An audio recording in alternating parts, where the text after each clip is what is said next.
Bien, amigos, continuamos con el programa Agenda Económica. Este es el último tramo, como decimos nosotros. Y Luis estaba explicándonos sobre la política de endeudamiento público interno y externo del gobierno y inició su gozo en la reducción del 2.8, el déficit fiscal. Luis. En el presupuesto del 2013, las autoridades aprobaron, el Senado y la Cámara de Diputados, el Congreso aprobó endeudamiento interno y externo para cubrir ese déficit de 70.000 millones de pesos. La idea era que se buscaran 1.000 millones de dólares en el mercado internacional, entre inversionistas internacionales, y más o menos 45.000 millones de pesos en el mercado local, para fines de juntar, o sea, el financiamiento externo y el interno, y reunir más o menos los 70.000 millones de pesos que se necesitaban para cubrir el déficit y mantenerse en el 2.8% del PIB. Sin embargo, hubo cambios. Primero cambió la forma de financiarse. O sea, la mayor parte del financiamiento antes, el gobierno se financiaba mucho con la banca local. A un costo muy alto. A un costo muy elevado y prácticamente a expensa de las condiciones que le pusiera la banca local al gobierno. Que no eran las mejores, eran las más convenientes para la banca, pero las más perjudiciales muy onerosas para el gobierno. El año pasado, el gobierno se ganó 3.000 y pico de millones solamente en prima. Eso quiere decir que tú colocaste deuda en el mercado local a un sobreprecio, porque tenía mucha demanda cuando comenzó a principios de año. En pocas palabras, por debajo de tu costo nominal. Sí. O sea, si tú salías, por ejemplo, al 14, colocaste al 12, con una sobreprima y te sale menos costoso. Sí, y tú tienes ahí lo que te indica eso es que tú te estás financiando en las mejores condiciones, porque claro. tú, en lugar de pagar un sobreprecio, aquí te están comprando la deuda por encima del precio que tú la estás colocando en el mercado. Eso significa que el mercado está demandando, tiene mucha confianza en la deuda que tú estás colocando y te la está demandando. A un costo menor. A un costo para ti. A un costo menor para el gobierno, exactamente. Exacto. Y eso realmente, en el mercado internacional, nosotros colocamos 1.000 millones de pesos. El gobierno colocó 1.000 millones de pesos, de dólares, perdón, a la mejor tasa histórica que se haya podido lograr en el mercado internacional. Obviamente las condiciones del mercado eran muy favorables para que se pudiera lograr eso y negociar eso. Había mucho apetito de los inversionistas internacionales por la deuda soberana de los países y la demanda era fuerte. Y entonces eso permitía una mesa de negociación muy favorable para el gobierno, donde tú podías realmente hacer una buena negociación y eso se logró. Y este año ahí realmente ahora hay que buscar financiamiento para cubrir un déficit de 77.000 millones de pesos, que es un 2.8% del PIB, igual al del año pasado, pero como el PIB es mayor, entonces la cantidad de dinero que hay que buscar son unos 7.000 millones más de lo que había que buscar el año pasado. Y la mayor parte de eso, el año pasado terminamos, no como se aprobó originalmente en el Congreso, terminamos colocando 1.500 millones de dólares en el mercado internacional y el resto en el mercado local. Porque a medida que se iba avanzando, nos íbamos dando cuenta de que el mercado local no tenía tanta capacidad para demandar 45.000 millones de pesos de deuda del gobierno. Y además, como el crédito del sector privado estaba creciendo, entonces la competencia por la demanda de dinero disponible que tenía la banca estaba entre el gobierno y el sector privado.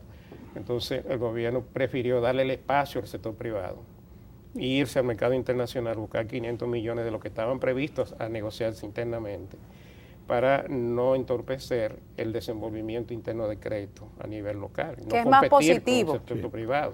Pero el hábito, Luis, de que las instituciones, ministerios, etcétera, del Estado acumulaban deudas y se la pasaban después al Ministerio de Hacienda, ¿eso siguió en el 2003? Había problemas de control. En el 2012 hubo mucho de eso, pero ya en el 2013 eso se corrigió.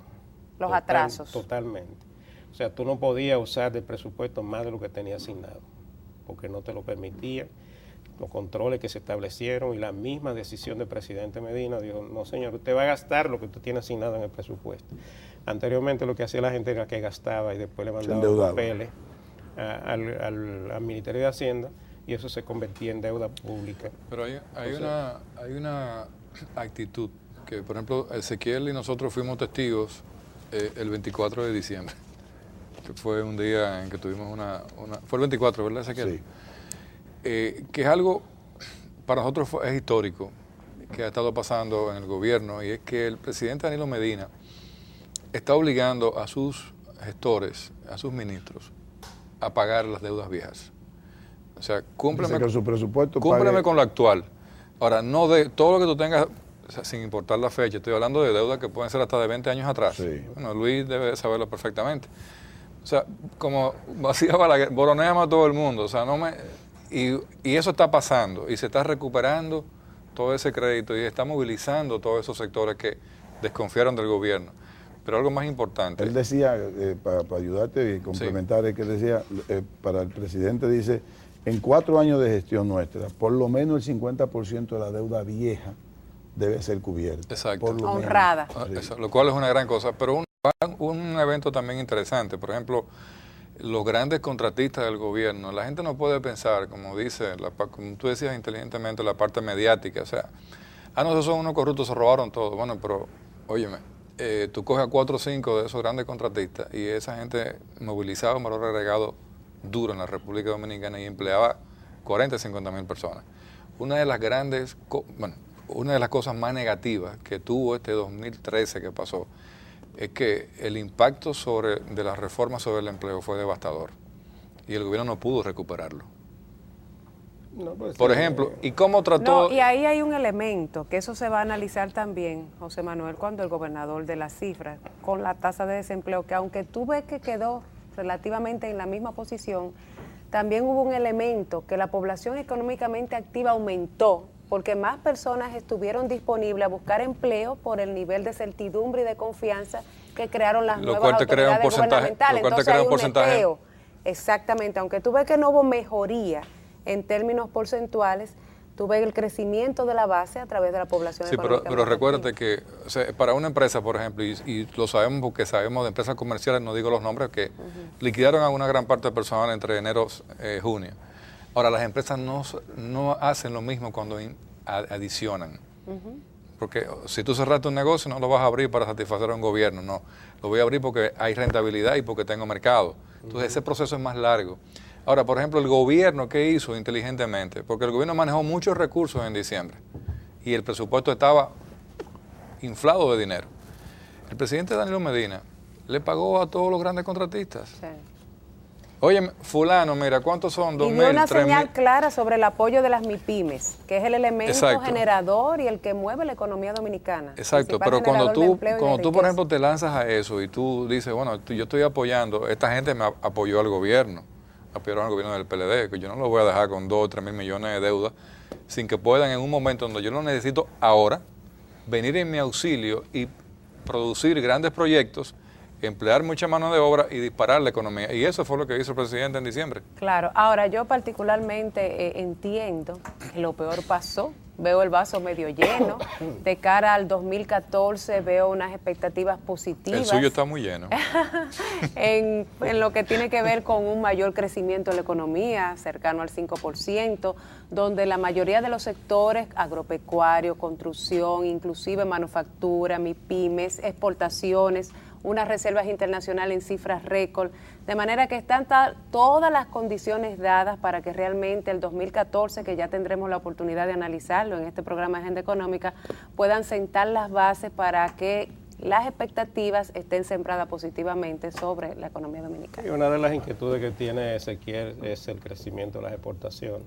Que van a crecer por encima del 7%. Yo creo que para este año las exportaciones van a crecer, porque la demanda externa se está recuperando, claro. Se está recuperando las principales economías, Estados Unidos, Europa, ya de lo que se habla es de cuánto se van a recuperar la economía. No Europa va a terminar positivo, bueno, 1%. España ya proyectó, ya JP Morgan proyectó un 1% para España. Sí, que es mucho. Y está mejorando su participación. Que empiecen a devolverse todo lo que se fueron. La deuda española ha mejorado muchísimo. Sí. Señores, lo mejor está por venir, así que lo analizaremos, amigo Ezequiel. Hay cosas que no se ven cuando las cosas te salen bien o medianamente bien. Así es. Pero bien. Y una cosa antes de irnos, que falta poco tiempo para el personaje del año de Agenda Económica 2014. En marzo de este año. Señores, muchísimas gracias por su atención. Luis, gracias por venir. Ya te tendremos en otro programa más adelante. Eso está programado. Y La Viga será vista un poquito más. Gracias a Dios. Amigos televidentes. Gracias por su atención. Hasta un próximo programa.